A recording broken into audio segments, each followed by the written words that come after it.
ভগবান শ্রীকৃষ্ণ বললেন, এই সংসারে দু প্রকৃতির মানুষ আছে। এক প্রকার মানুষ দেব প্রকৃতি সম্পূর্ণ এবং অন্য প্রকার অসুর প্রকৃতি। পূর্ব জন্মের সুকৃতি ও দুষ্কৃতির ফল অনুযায়ী মানুষ দেব ও অসুর প্রকৃতি সম্পূর্ণ হয়ে জন্মায়। দেব প্রকৃতির মানুষ সত্য পরায়ণ, ক্রোধ শূন্য, ত্যাগ, দয়া, ক্ষমা প্রভৃতি গুণের অধিকারী। তারা নির্ভীক ও দানেই তাদের পরিতৃপ্তি। যজ্ঞ তপস্যা দিতেই তারা আনন্দ লাভ করে থাকেন। পক্ষান্তরে দাম্ভিকতা, ক্রোধ, অভিমান এসব হচ্ছে অসুর প্রকৃতির মানুষের চিরসহচর। অসুর প্রকৃতির মানুষেরা ন্যায় অন্যায় মেনে চলে না। তারা ঈশ্বরে অবিশ্বাসী, কাজ ও কামাসক্ত। পৃথিবীর সকল বস্তুই তারা ভোগের সামগ্রী মনে করে থাকে। ভোগে বাধা প্রাপ্ত হলেই তারা ক্রোধ হয়ে ওঠে। ভক্তিবিহীন অসুর প্রকৃতির মানুষেরা সকল কাজে আড়ম্বর প্রিয়। অসুর প্রকৃতির মানুষ মৃত্যুর পর নরকগামী হয় এবং সেখানে নানা দুর্ভোগ সহ করার পর পুনরায় পৃথিবীতে জন্মগ্রহণ করে থাকে। ভগবান শ্রীকৃষ্ণ অর্জুনকে গীতায় বললেন, সত্য, রজ ও তম এই তিনটি গুণ মূলত প্রকৃতি হতে উৎপন্ন এবং এই তিনটি গুণ জীবাত্মার বন্ধন স্বরূপ। সত্য গুণ নির্মল হলে ও উহা সুখ ও জ্ঞানের আসক্তি থেকে উৎপন্ন হয় এবং উহা ও আত্মার এক প্রকার বন্ধন স্বরূপ। কামনা ও ভোগাসক্তি থেকে রজগুণের উৎপত্তি। উহা জীব আত্মাকে কর্ম ও তার ফলের আসক্তি দ্বারা বন্ধন করে। এছাড়া অজ্ঞান থেকে তমগুণের উদ্ভব। উহা জীব আত্মাকে নিদ্রা, আসল ও প্রমাদ দ্বারা আবদ্ধ করে। প্রকৃতিজাত এই তিনটি গুণ প্রতিটি জীবের মধ্যেই দিব্যমান এবং এরা পর্যায়ক্রমে জীবের মধ্যে ক্রিয়াশীল হয়ে ওঠে। তাই জীব দেহে কখনো সত্যগুণের প্রাবল্য, আবার কখনো রজগুণের এবং তারপর তমগুণের প্রাবল্য দেখা দেয়। যখন যে গুণের প্রাবল্য দেখা দেয় তখন অন্য দুটি গুণ জীব দেহে স্তিমিত থাকে। গুণের প্রাবল্যতার কারণে দেহে তার প্রভাবও ভিন্নতর হয়ে থাকে। যেমন সত্য গুণের প্রাবল্য প্রাধান্য দেখায় তখন জীব সৎকাজ ও সুখে আসক্ত হয়। আবার রজগুণের প্রাবল্য বশতঃ জীব কর্মে আসক্ত এবং তমগুণের কারণে জীব পাশবিক ও প্রমাদে আসক্ত হয়ে পড়ে।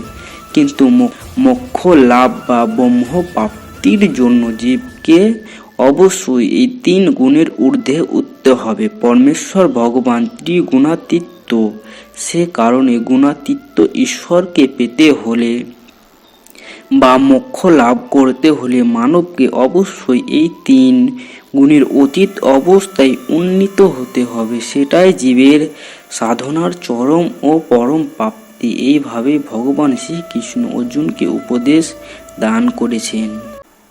যখন সংসারে দেখার মতো কিছুই থাকে না, তখন মানুষ ঈশ্বরের দিকে দৃষ্টি নিক্ষেপ করে।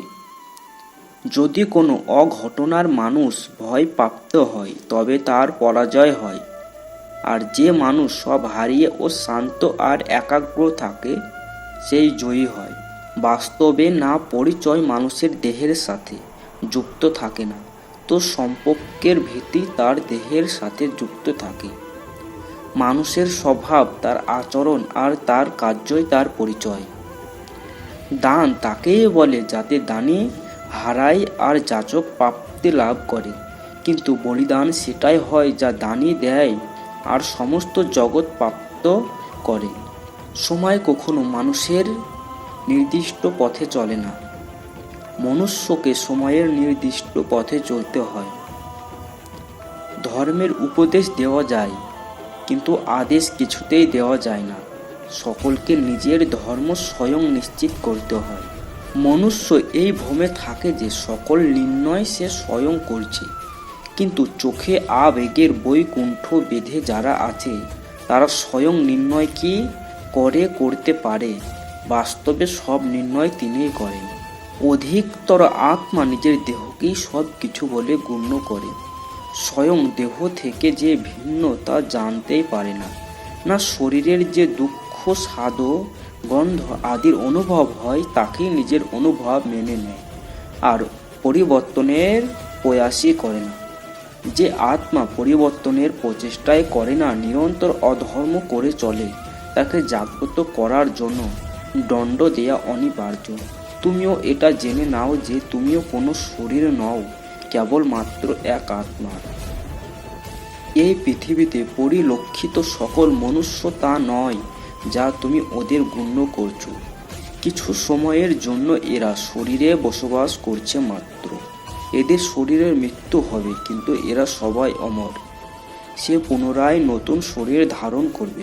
নির্ণয় নেওয়ার মুহূর্তে আমরা সর্বদা কোনো অন্য ব্যক্তির উপদেশ, সূচনা, বাঞ্ছনা বা পরামর্শকে আধার করে থাকি, আর আমাদের ভবিষ্যতের আধার হয়ে থাকে আমাদের আজকের নেয়া সিদ্ধান্ত।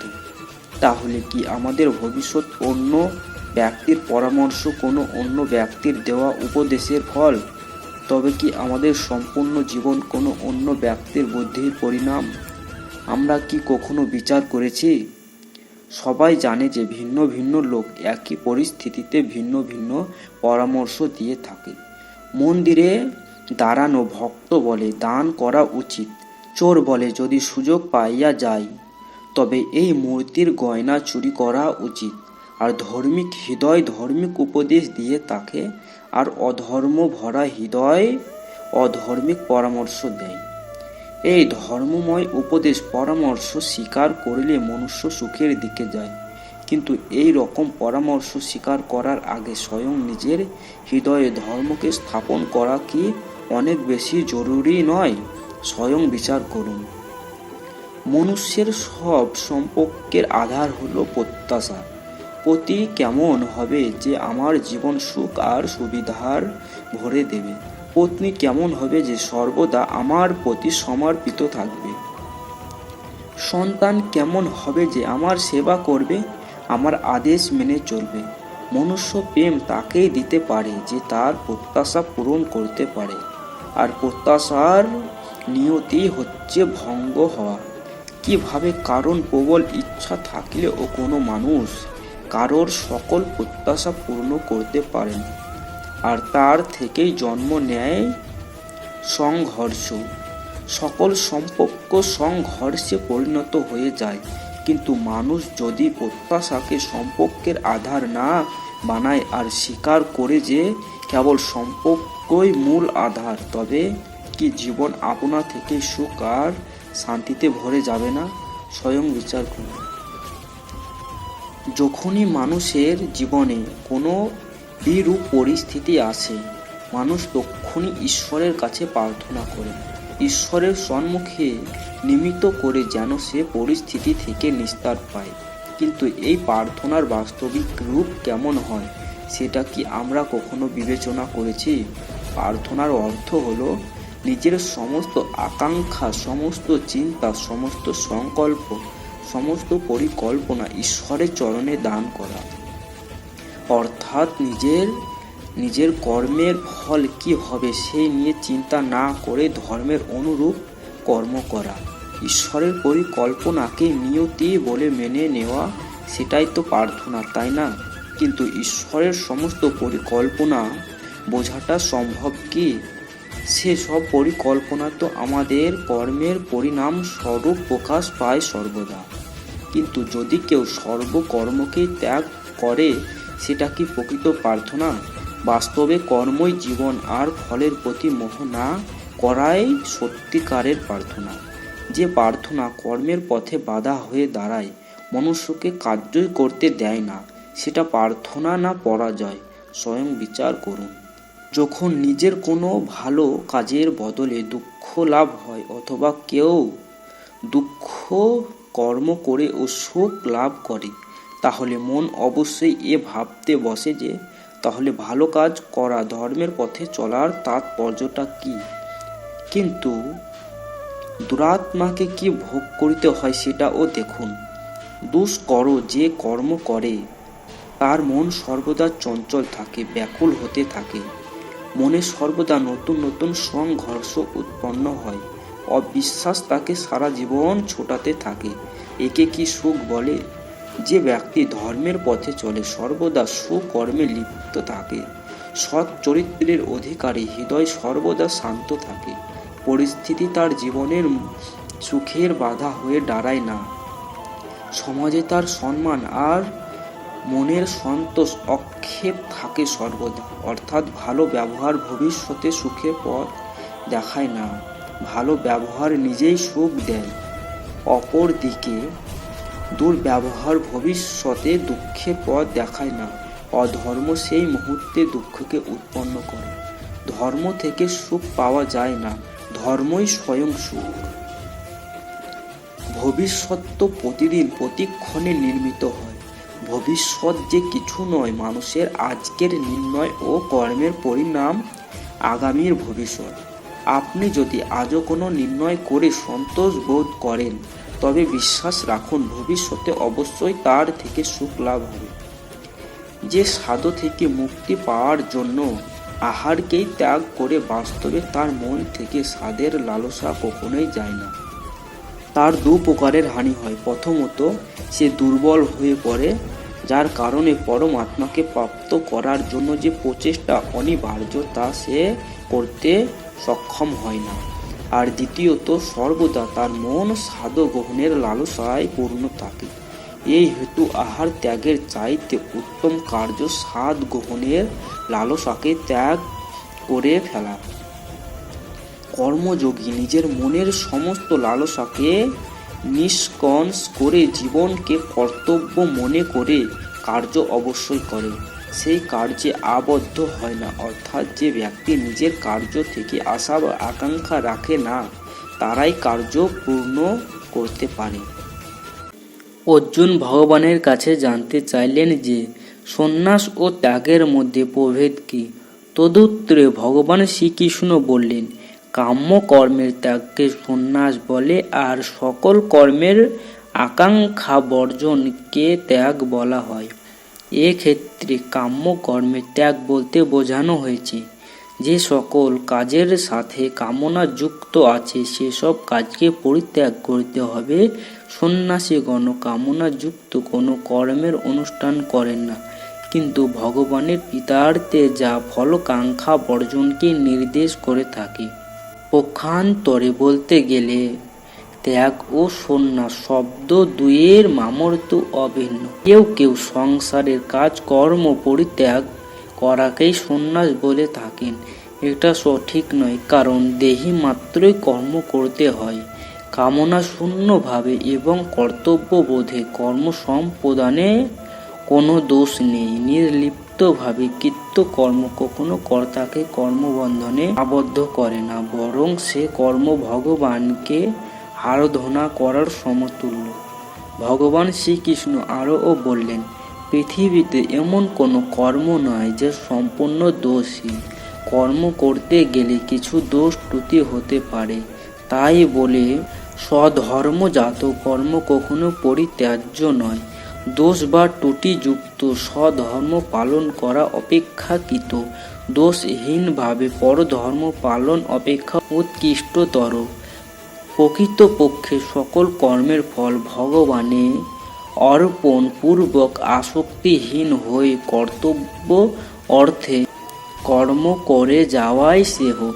সকল কর্মের ফল ভোগ গোবিন্দে সমর্পণ করে তার শরণাপন্ন হতে পারলে ভগবানই সে ভক্তকে মুক্তি দিয়ে থাকেন, এমন আশ্বাস শ্রীকৃষ্ণ অর্জুনকে প্রদান করলেন। ভগবান শ্রীকৃষ্ণের এমন উভয় বাণী শ্রবণে অর্জুনের সকল ভয় বিধা সংকোচ ঘুচে গেল এবং তিনি পুনঃ ধনুক হাতে নিয়ে যুদ্ধে রত হওয়ার সংকল্প করলেন। এভাবেই ভগবানের বাণী শ্রবণে ভক্ত অর্জুনের মোক্ষ লাভ হল।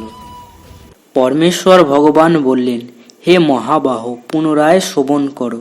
যেহেতু তুমি আমার প্রিয় মাত্র, তাই তোমার হিত কামনায় আমি পূর্বে যা বলেছি তার থেকেও উৎকৃষ্ট তত্ত্ব বলছি। দেবতারা বা মহর্ষিরা ও আমার উৎপত্তি অবগত হতে পারেন না, কেননা সর্বত্রভাবে আমি দেবতা ও মহর্ষিদের আদি কারণ। যিনি আমাকে জন্মরহিত অনাদি ও সমস্ত গ্রহলোকের মহেশ্বর বলে জানেন। তিনি কেবল মানুষের মধ্যে মোহশূন্য হয়ে সমস্ত পাপ থেকে মুক্ত হন। বুদ্ধি, জ্ঞান, সংশয় ও মোহ থেকে মুক্তি, ক্ষমা, সত্যবাদিতা, ইন্দ্রিয় সংযম, মনোহ সংযম, সুখ দুঃখ, জন্ম মৃত্যু, ভয় অভয়, অহিংসা, সমতা, সন্তোষ, তপস্যা, দান, যশ ও অযশ, প্রাণীদের এই সমস্ত নানা প্রকার ভাব আমার থেকেই উৎপন্ন হয়। সপ্ত মহর্ষি, তাদের পূর্বজাত সনকাদি 4 কুমার ও চতুর্দশ মনু সকলেই আমার মন থেকে উৎপন্ন হয়ে আমার হতে জন্মগ্রহণ করেছে এবং এই জগতের স্থাবর জঙ্গম আদি সমস্ত প্রজা তারাই সৃষ্টি করেছেন। এতাং বিভূতিং জগচ্চামাম যো বেত্তি তত্ত্বঃ সহ বিকল্পেন যোগেন যুযত্তে নাত্র সংশয়। যিনি আমার এই বিভূতি ও যোগ যথার্থ রূপে জানেন, তিনি অবিচলিতভাবে ভক্তি যোগে যুক্ত হন, সেই বিষয়ে কোনো সন্দেহ নেই। আমি জড় ও চেতন জগতের সব কিছুর উৎস, সব কিছু আমার থেকেই প্রবর্তিত হয়, সেই তত্ত্ব অবগত হয়ে পণ্ডিতগণ শুদ্ধ ভক্তি সহকারে আমার ভজনা করেন। যাদের চিত্র ও পান সম্পূর্ণরূপে আমাতে সমর্পিত, তারা পরস্পরের মাধ্যমে আমার কথা সর্বদাই আলোচনা করে এবং আমার সম্বন্ধে পরস্পরকে বুঝিয়ে পরম সন্তোষ ও অপ্রাকৃত আনন্দ লাভ করেন।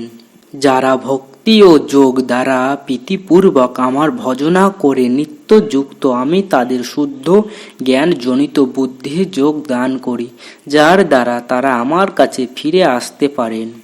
তাদের প্রতি অনুগ্রহ করার জন্য আমি তাদের হৃদয়ে অবস্থিত হয়ে উজ্জ্বল জ্ঞান প্রদীপের দ্বারা অজ্ঞানজনিত অন্ধকার নাশ করি। অর্জুন বললেন, তুমি পরম ব্রহ্ম, পরম ধাম, পরম পবিত্র ও পরম পুরুষ। তুমি নিত্য, দিব্য, আদি দেব, অজ ও বিভু, দেবর্ষি নারদ, অসিত, দেবল, ব্যাস আদি ঋষিরা তোমাকে যেইভাবে বর্ণনা করেছেন এবং তুমি নিজেও এখন আমাতে তা বলছো। হে কেশব, তুমি আমাকে যা বলছো তা আমি সত্য বলে মনে করি। হে ভগবান, দেবতা অথবা দানবরা কেহই তোমার তত্ত্ব যথার্থভাবে অবগত নন। হে পুরুষোত্তম, হে ভূত ভাবন, হে ভূতেশ, হে দেবের দেব, হে জগৎপতি, তুমি নিজেই তোমার চিৎ শক্তির দ্বারা তোমার ব্যক্তিত্ব অবগত আছো। তুমি যে সমস্ত বিভূতির দ্বারা এই লোক সমূহে পরিব্যাপ্ত হয়ে আছো, সেই সমস্ত তোমার দিব্য বিভূতি সকল তুমি কেবল বিস্তারিতভাবে বর্ণনা করতে সমর্থ। হে যোগেশ্বর, কিভাবে সর্বদা তোমার চিন্তা করলে আমি তোমাকে জানতে পারব? হে ভগবান, কোনো বিবিধ অকৃতির মাধ্যমে আমি তোমাকে চিন্তা করব। হে জনার্দন, তোমার যোগ ও বিভূতি বিস্তারিতভাবে পুনরায় আমাকে বলো, কারণ তোমার উপদেশামৃত শ্রবণ করে আমার পরিতৃপ্তি হচ্ছে না, আমি আরও শ্রবণ করতে ইচ্ছা করি। পরমেশ্বর ভগবান বলছেন, হে অর্জুন, আমার দিব্য প্রধান প্রধান বিভূতি সমূহ তোমাকে বলবো, কিন্তু আমার বিভূতি সমূহের অন্ত নেই। হে গোরাকেশ, আমি সমস্ত জীবের হৃদয়ে অবস্থিত পরমাত্মা, আমি সর্বভূতের আদি ও মধ্য ও অন্ত। আদিত্যদের মধ্যে আমি বিষ্ণু, জ্যোতিষ্কীদের মধ্যে আমি কিরণশালী, সূর্য মুরুদদের মধ্যে আমি মরীচি এবং নক্ষত্রদের মধ্যে আমি চন্দ্র। সমস্ত বেদের মধ্যে আমি সামবেদ, সমস্ত দেবতাদের মধ্যে আমি ইন্দ্র, সমস্ত ইন্দ্রিয়ের মধ্যে আমি মন এবং সমস্ত প্রাণীদের মধ্যে আমি চেতনা। রুদ্রের মধ্যে আমি শিব, যক্ষ রাক্ষসদের মধ্যে আমি কুবের, বসুদের মধ্যে আমি অগ্নি এবং পর্বত সমূহের মধ্যে আমি সুমেরু। হে পার্থ, পুরোহিত প্রধান বৃহস্পতি, সেনাপতিদের মধ্যে আমি কার্তিক এবং জলাশয়ের মধ্যে আমি সাগর। মহর্ষিদের মধ্যে আমি ভৃগু, বাক্যসমূহের মধ্যে আমি ওঙ্কার, যজ্ঞসমূহের মধ্যে আমি জপযজ্ঞ এবং স্থাবর বস্তুসমূহের মধ্যে আমি হিমালয়। সমস্ত বৃক্ষের মধ্যে আমি অশ্বত্থ, দেবর্ষিদের মধ্যে আমি নারদ, গন্ধর্বের মধ্যে আমি চিত্ররথ এবং সিদ্ধিদের মধ্যে আমি কপিল মুনি। অশ্বদের মধ্যে আমাকে সমুদ্র মন্থনের উভয় উদ্ভট উচ্চহ শোভা বলে জানবে। শ্রেষ্ঠ হস্তিদের মধ্যে আমি ঐরাবত এবং মনুদের মধ্যে আমি সম্রাট।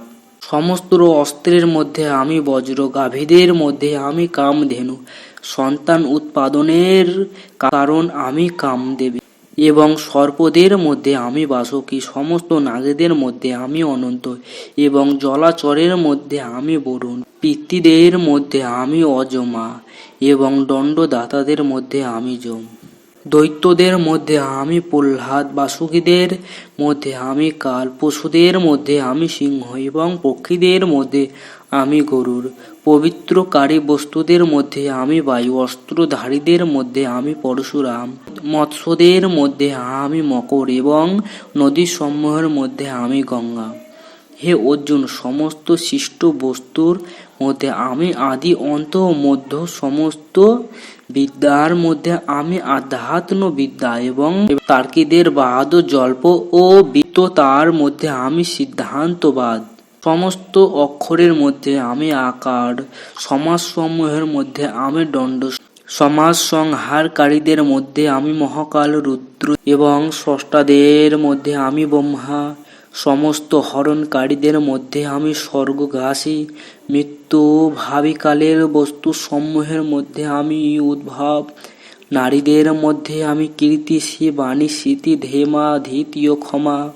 সামবেদের মধ্যে আমি বৃহৎ সাম এবং ছন্দসমূহের মধ্যে আমি গায়ত্রী, মাস সমূহের মধ্যে আমি অগ্রহায়ণ এবং ঋতুদের মধ্যে আমি বসন্ত।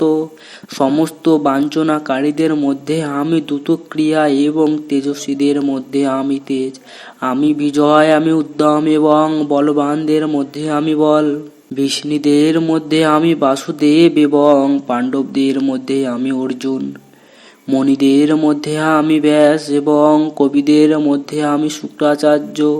দমনকারীদের মধ্যে আমি দণ্ড এবং জয় অভিলাষীদের মধ্যে আমি নীতি, গুহ ধর্মের মধ্যে আমি মৌন এবং জ্ঞানবানেদের মধ্যে আমি জ্ঞান। হে অর্জুন, যা সর্বভূতের জীব স্বরূপ তাও আমি, যেহেতু আমাকে ছাড়া স্থাবর জঙ্গম কোনো বস্তুরই অস্তিত্ব থাকতে পারে না। হে পরন্তপ, আমার দিব্য বিভূতি সমূহের অন্ত নেই। আমি এই সমস্ত বিভূতির বিস্তার সংক্ষেপ করলাম। ঐশ্বর্যযুক্ত, শ্রী সম্পূর্ণ ও বল প্রভাবাদির অধিক যুক্ত যত বস্তু আছে সে সবই আমার তেজাংশ জানবে। হে অর্জুন, অথবা এই প্রকার বহু জ্ঞানের দ্বারা তোমার কি প্রয়োজন? আমি আমার এক অংশের দ্বারা সমগ্র জগতে ব্যাপ্ত হয়ে অবস্থিত আছি। ভগবান শ্রীকৃষ্ণ নিজে মুখে বলেছেন মহাভারতে কিছু বাণী, গুরুত্বপূর্ণ, আপনারা শুনুন সকলেই। যখন সংসারে দেখার মতো কিছুই থাকে না, তখন মানুষ ঈশ্বরের দিকে দৃষ্টি নিক্ষেপ করে। যদি কোনো অঘটনার মানুষ ভয়প্রাপ্ত হয় তবে তার পরাজয় হয়, আর যে মানুষ সব হারিয়ে ও শান্ত আর একাগ্র থাকে সেই জয়ী হয়। বাস্তবে না পরিচয় মানুষের দেহের সাথে যুক্ত থাকে না, তো সম্পর্কের ভিত্তি তার দেহের সাথে যুক্ত থাকে। মানুষের স্বভাব, তার আচরণ আর তার কার্যই তার পরিচয়। দান তাকেই বলে যাতে দানি হারায় আর যাচক প্রাপ্তি লাভ করে, কিন্তু বলিদান সেটাই হয় যা দানি দেয় আর সমস্ত জগৎ প্রাপ্ত করে। সময় কখনো মানুষের নির্দিষ্ট পথে চলে না, মনুষ্যকে সময়ের নির্দিষ্ট পথে চলতে হয়। ধর্মের উপদেশ দেওয়া যায়, কিন্তু আদেশ কিছুতেই দেওয়া যায় না। সকলকে নিজের ধর্ম স্বয়ং নিশ্চিত করতে হয়। মনুষ্য এই ভ্রমে থাকে যে সকল নির্ণয় সে স্বয়ং করছে, কিন্তু চোখে আবেগের বৈকুণ্ঠ বেঁধে যারা আছে তারা স্বয়ং নির্ণয় কি করে করতে পারে বাস্তবে সব নির্ণয় তিনিই করেন। অধিকতর আত্মা নিজের দেহকেই সব কিছু বলে গণ্য করে। স্বয়ং দেহ থেকে যে ভিন্ন তা জানতেই পারে না। না শরীরের যে দুঃখ, স্বাদ, গন্ধ আদির অনুভব হয় তাকেই নিজের অনুভব মেনে নেয় আর পরিবর্তনের প্রয়াসই করে না। যে আত্মা পরিবর্তনের প্রচেষ্টাই করে না, নিরন্তর অধর্ম করে চলে, তাকে জাগ্রত করার জন্য দণ্ড দেয়া অনিবার্য।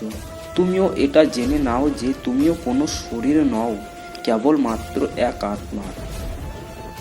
এই পৃথিবীতে পরিলক্ষিত সকল মনুষ্য তা নয় যা তুমি ওদের গণ্য করছো।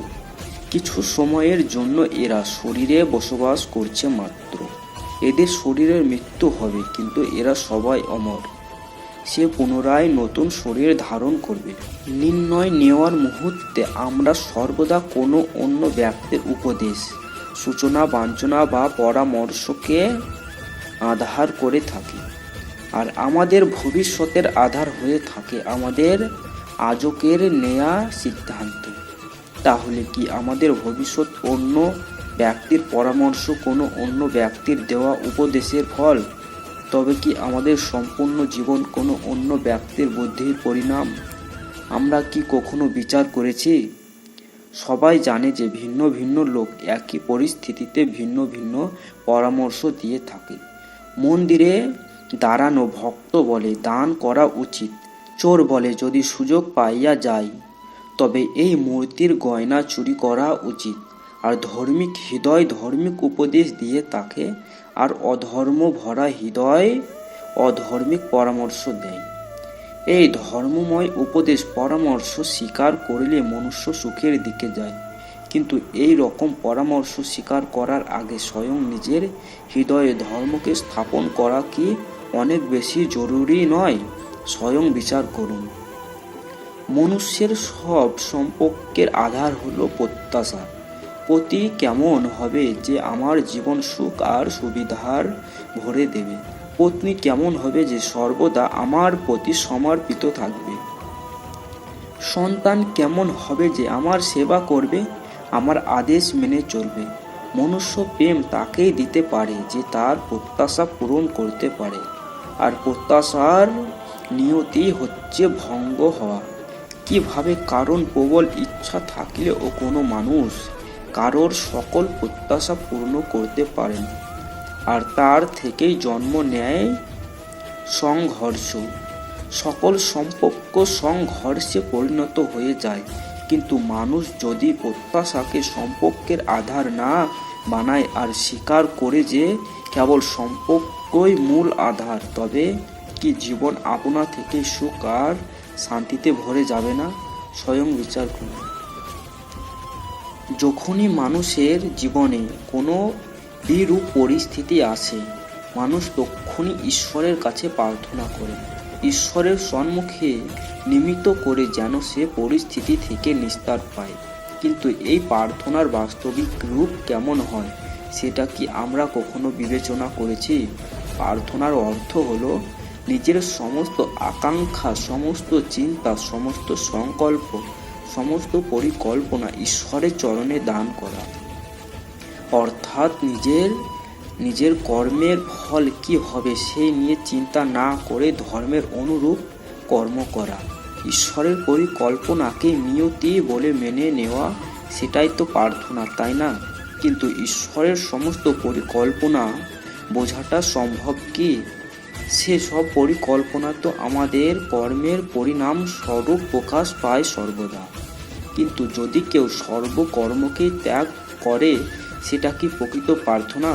বাস্তবে কর্মই জীবন, আর ফলের প্রতি মোহ না করাই সত্যিকারের প্রার্থনা।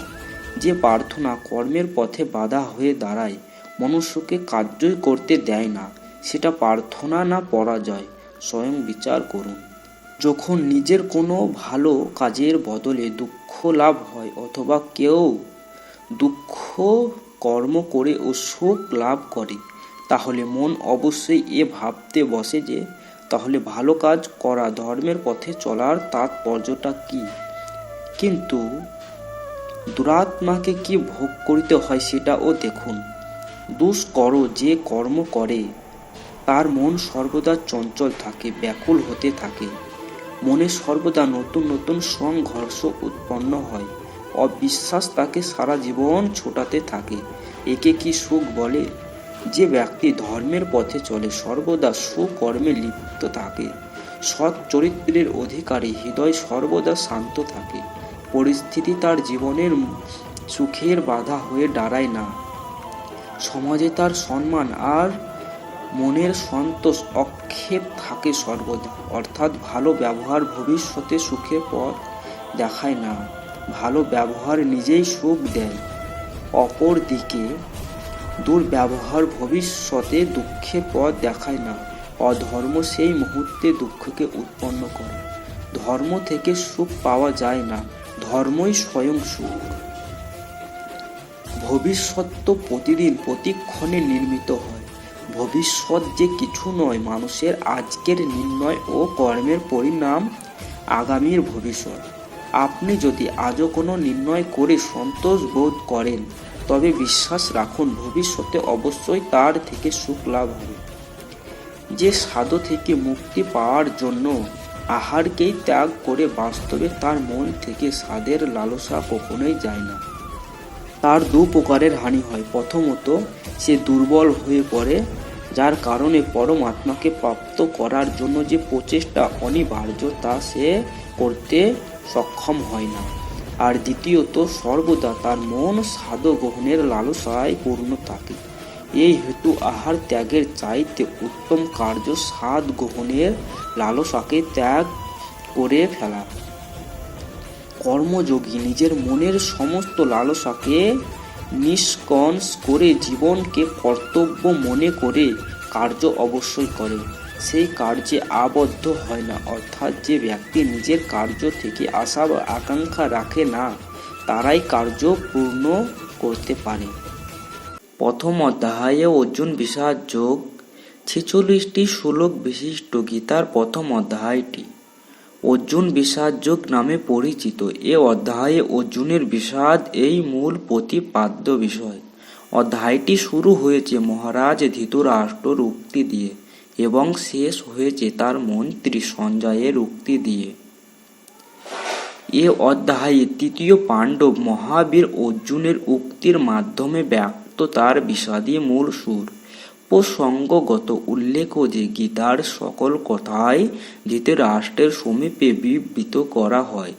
সঞ্জয় কীর্তক হস্তিনাপুরের রাজপ্রাসাদে ধৃতরাষ্ট্র ছিলেন জন্ম অন্ধ। তিনি কুরুক্ষেত্রের যুদ্ধে তার পুত্রগণ এবং পাণ্ডব পুত্রগণের মধ্যে সংগঠিত যুদ্ধের বর্ণনা তার মন্ত্রী সঞ্জয়ের নিকট জানতে চেয়েছিলেন। ধর্মপ্রাণ সঞ্জয় ব্যাসদেবের কৃপায় দিব্য দৃষ্টি লাভ করেছিলেন। বিধায় তিনি প্রাসাদে থেকেই যুদ্ধক্ষেত্রের সকল ঘটনা দর্শন এবং কথা শ্রবণ করতে পেরেছিলেন এবং তা ধৃতরাষ্ট্রকে অবহিত করেছিলেন। অন্ধ মহারাজ ধৃতরাষ্ট্র সঞ্জয়ের নিকট জানতে চাইলেন যে ধর্মক্ষেত্রে কুরুক্ষেত্রে তার যুদ্ধাভিলাষী পুত্রগণ এবং পাণ্ডব পুত্রগণ সমবেত হয়ে কি করেছিলেন। তদুত্তরে সঞ্জয় রাজাকে জানাইলেন যে তার পুত্র দুর্যোধন পাণ্ডব পক্ষের সৈন্যসজ্জা অবলোকন করে গুরু দ্রোণাচার্যের নিকট গিয়ে বর্ণনা করতে লাগলেন। পাণ্ডব পক্ষে কোন মহারথী যুদ্ধ করতে এসেছেন এবং তারই দ্রোণাচার্যের শিষ্য প্রিয় ধৃষ্টদ্যুম্ন কিভাবে পাণ্ডব পক্ষের সৈন্যসজ্জা পরিচালনা করছেন। তৎপর তিনি তার নিজের পক্ষের মহাবীর ও মহারথীগণের সম্বন্ধে ও দ্রোণাচার্যকে অবহিত করে এ মর্মে মন্তব্য করিলেন যে পাণ্ডবদের সৈন্য সমীপ, কিন্তু তাদের সৈন্য অপরিমিত। দুর্যোধনের নিকট থেকে সব অবহিত হওয়ার পর কুরু বংশের বৃদ্ধ পিতামহ ভীষ্মদেব দুর্যোধনের হর্ষ উৎপাদনের জন্য সিংহের গর্জনের ন্যায় উচ্চনাদে শঙ্খধ্বনি করিলেন। সেই সাথে কৌরব পক্ষের অন্যেরা ও তাদের নিজ নিজ শঙ্খ ভেরি প্রণব অনক সিংহাধ্বনি করে সব কিছু মিলে এক তুমুল শব্দের সৃষ্টি হলো। অপরপক্ষে শ্বেত অশ্বযুক্ত দিব্য রথে স্থিতি শ্রীকৃষ্ণ ও অর্জুনও তাদের নিজ নিজ শঙ্খধ্বনি করলেন। এ তুমুল শব্দ আকাশ ও পৃথিবী প্রতিধ্বনিত করে ধৃতরাষ্ট্রের পুত্রগণের হৃদয় বিদারিত করতে লাগলো। এ সময় ধনুর্ধর অর্জুন ধনুক ও স্বরহস্তে ধারণ করে কৌরব পক্ষের যোদ্ধাগণকে দেখার সামনে রথের সারথি শ্রীকৃষ্ণকে উভয় সেনা দলের মাঝখানে রথখানি স্থাপন করতে অনুরোধ করিলেন। রথখানি স্থাপন স্থানে উপস্থিত হলে অর্জুন লক্ষ্য করিলেন তার সম্মুখে ভীষ্ম, দ্রোণ, মাতুল ভ্রাতা, পুত্র, শ্বশুর, মিত্র ও শুভাকাঙ্ক্ষী গণ উপস্থিত রয়েছেন। যুদ্ধক্ষেত্রে বিপক্ষে আচার্য আত্মীয় স্বজনের অবলোকন করে অর্জুন বিষাদগ্রস্ত হলেন। বিষাদিত অর্জুনের সর্বশরীর কম্পিত ও রোমাঞ্চিত হতে লাগলো এবং তার হস্ত থেকে গাণ্ডীব যেন খসে পড়ছে। যুদ্ধের ধ্বংসাত্মক ও করুণ পরিণতির কথা ভেবে অস্থির অর্জুন শ্রীকৃষ্ণকে বললেন যে তিনি এ যুদ্ধ করবেন না। যুদ্ধক্ষেত্রে বিপক্ষে সৈন্যদলে পিতৃব্য, পিতামহ, আচার্য, মাতুল, শ্বশুর, ভ্রাতা, পুত্র ও বন্ধু বান্ধব সকলকে দেখে অর্জুনের হৃদয় শোকাকুল হল। তিনি স্থির করলেন গুরুজন ও আত্মীয় স্বজনদের বধ করবেন না। শ্রীকৃষ্ণ বললেন অর্জুনের এ শোক অজ্ঞানবশত। এ শোক দূর করার জন্য তিনি অর্জুনকে আত্মতত্ত্ব ও কর্মযোগ সম্বন্ধে উপদেশ দিলেন। শ্রীকৃষ্ণ অর্জুনকে বুঝাইতে চাচ্ছেন যে যে বিষয়ে তুমি শোক করছ সে বিষয়ে তোমার শোক করা উচিত নয়। কারণ যারা স্থিতিপ্রজ্ঞ তারা কোনো প্রাণীর বিনাশে শোক করেন না। কারণ তারা জানে আত্মার মুক্তির জন্য দেহত্যাগ, আত্মার নিত্য, তার কোনো ধ্বংস নেই। যুদ্ধ করলে আত্মীয় স্বজনকে বধ করতে হবে, এটি হচ্ছে অর্জুনের শোকের প্রধান কারণ। আত্মার জন্ম নেই, মৃত্যু নেই, ক্ষয় নেই, বিনাশও নেই। আত্মাকে আগুনের পোড়ানো যায় না, না জলে ভেজানো যায় না, রৌদ্রে শুকানো যায় না, অস্ত্র দিয়ে কাটা যায় না, বাতাসে ওড়ানো যায় না। আত্মা নিত্য, অবিনাশী ও সর্বব্যাপী। মানুষ দেহ ত্যাগ করলে বা হত্যা করলে তার শরীরটা নষ্ট হয়, আত্মা নষ্ট হয় না। আত্মা শুধু এক দেহ হতে অন্য দেহ ধারণ করে। আর মানুষ যেমন জীর্ণ বস্ত্র ত্যাগ করে নতুন বস্ত্র পরিধান করে কাপড়, আত্মা ও তেমনি জীর্ণ শরীর ত্যাগ করে নতুন দেহ ধারণ করে, শুধু দেহের রূপান্তর হয় মাত্র। এ হচ্ছে জন্মান্তর বা পুনর্জন্ম। জন্মান্তর বা পুনর্জন্ম। আত্মা ঠিকই থাকেন, পরিবর্তন হয় দু দেহটার।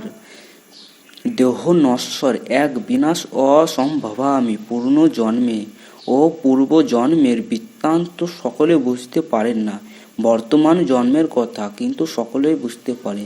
আত্মার প্রকৃত স্বরূপ কেহ জানেন না, সকলেই আত্মাকে আশ্চর্য কিছু মনে করে।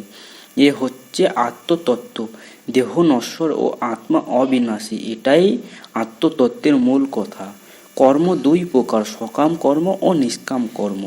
ফল পাওয়ার আশায় যে কর্ম তা সকাম কর্ম, আর ফল আশা না করে যে কর্ম তা হচ্ছে নিষ্কাম কর্ম। সকাম কর্মের ফল অতি দ্রুত লাভ করা যায়, কিন্তু এ কর্মে আবদ্ধ হওয়ার ফলে জীব পুনঃ জন্মগ্রহণ করে কষ্ট ভোগ করিতে থাকে। আর পক্ষান্তরে নিষ্কাম কর্মভাবে কর্ম করার ফলে যোগীর কামনা বাসনা দূরীভূত হয়ে পরমেশ্বর ভগবানে মন স্থির হয়। আর স্থির বুদ্ধি যোগী কর্মে ও কর্মে আবদ্ধ হন না। মৃত্যুর পর তিনি মুক্তি লাভ করেন, অর্থাৎ আর তাকে জন্মগ্রহণ করতে হয় না। ফলের আশা পরিত্যাগ করে তুমি নিষ্কামভাবে কর্ম করো। তুমি যুদ্ধ করো, ভগবানের সৃষ্টি রক্ষার জন্য তুমি যুদ্ধ করো। এ যুদ্ধে মানুষ হত্যা করিলে ও তোমাকে পাপী ভোগ হতে হবে না। তুমি ক্ষত্রিয়, যুদ্ধ করা ক্ষত্রিয়ের কর্তব্য। যুদ্ধ না করিলে লোকে তোমাকে তুচ্ছ তাচ্ছিল্য করবে। অর্জুন জিজ্ঞাসা করিলেন, এইভাবেই নিরন্তর ভক্তিযুক্ত হয়ে যে সমস্ত ভক্তেরা যথাযথভাবে তোমার আরাধনা করেন এবং যারা ইন্দ্রিয়াতীত অব্যক্ত ব্রহ্মের উপাসনা করেন, তাদের মধ্যে কারা শ্রেষ্ঠ যোগী? শ্রী ভগবান বললেন, যারা তাদের মনকে আমার অবিশেষ রূপে নিবিষ্ট করেন এবং অপ্রাকৃত শ্রদ্ধা সহকারে নিরন্তর আমার উপাসনা করেন, আমার মতে তারাই সর্বশ্রেষ্ঠ যোগী। যারা সমস্ত ইন্দ্রিয় সংযত করে সকলের প্রতি সমভাবাপন্ন হয়ে এবং সর্বভূতের কল্যাণে রত হয়ে আমার অক্ষর অনির্দিষ্ট অব্যক্ত সর্বত্র অচিন্ত কুতুর্ত অচল ও ধ্রুব নির্বিশেষ স্বরূপকে উপাসনা করেন, তারা অবশেষে আমাকেই প্রাপ্ত হন। যাদের মন ও ভগবানের অব্যক্ত নির্বিশেষের রূপে প্রতি আসক্ত, তাদের কেস অধিকতর, কারণ অব্যক্তের উপাসনার ফলে দেহধারী জীবেদের কেবল দুঃখই লাভ হয়। যারা সমস্ত কর্ম আমাতে সমর্পণ করেন এবং পরায়ণ হয়ে অন্যান্য ভক্তি যোগের দ্বারা আমার ধ্যান করে উপাসনা করেন, হে পার্থ, আমাতে আবিষ্ট চিত্র সেই সমস্ত ভক্তদের আমি মৃত্যুময় সংসার সাগর থেকে অচিরেই উদ্ধার করি। অতএব আমাতেই তুমি মন সমাহিত করো এবং আমাতেই বুদ্ধি অর্পণ করো, তার ফলে তুমি সর্বদাই আমার নিকটে বাস করবে, সেই সম্বন্ধে কোনো সন্দেহ নেই। হে ধনঞ্জয়, যদি তুমি স্থিরভাবে আমাতে চিত্র সমাহিত করিতে সক্ষম না হও, তাহলে অভ্যাস যোগের দ্বারা আমাতে প্রাপ্ত হতে ইচ্ছা করো। যদি তুমি এমনকি অভ্যাস করতে ও অসমর্থ হও, তাহলে আমার প্রতি কর্মপরায়ণ হও। আমার জন্য কর্ম করে ও তুমি সিদ্ধি লাভ করবে। আর যদি তাও করতে অক্ষম হও, তবে আমাতে সমস্ত কর্ম অর্পণ করে সংযত চিত্রে কর্মের ফল ত্যাগ করো। তুমি যদি এই প্রকার অভ্যাস করিতে সক্ষম না হও, তাহলে জ্ঞানের অনুশীলন করো। জ্ঞান থেকে ধ্যান শ্রেষ্ঠ এবং ধ্যান থেকে কর্মফল ত্যাগ শ্রেষ্ঠ। এই প্রকার কর্মফল ত্যাগের শান্তি লাভ হয়।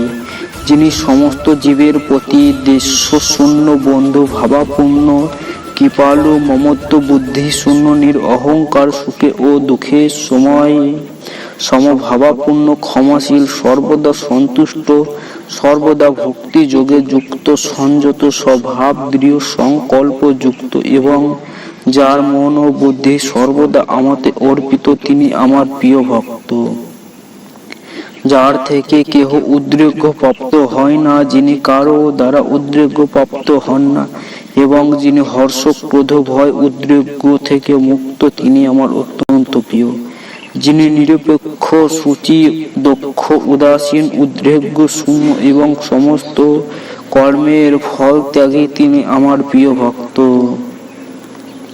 যিনি প্রিয় বস্তুর প্রাপ্তিতে ইষ্ট হন না এবং অপ্রিয় বস্তুর প্রাপ্তিতে দ্বেষ করেন না, যিনি প্রিয় বস্তুর বিয়োগে শোক করেন না, অপ্রাপ্ত ইষ্ট বস্তু আকাঙ্ক্ষা করেন না এবং শুভ ও অশুভ সমস্ত কর্ম পরিত্যাগ করেছেন এবং যিনি ভক্তিযুক্ত, তিনি আমার অত্যন্ত প্রিয়।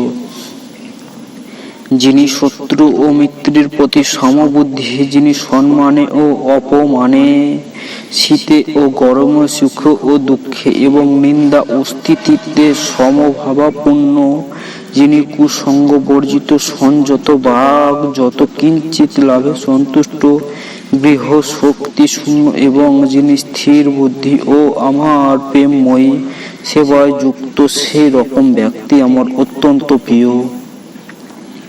যারা আমার দ্বারা কথিত এই ধর্ম অমৃতের উপাসনা করেন, সেই সকল শ্রদ্ধাবান মত পরায়ণ ভক্তগণ আমার অত্যন্ত প্রিয়।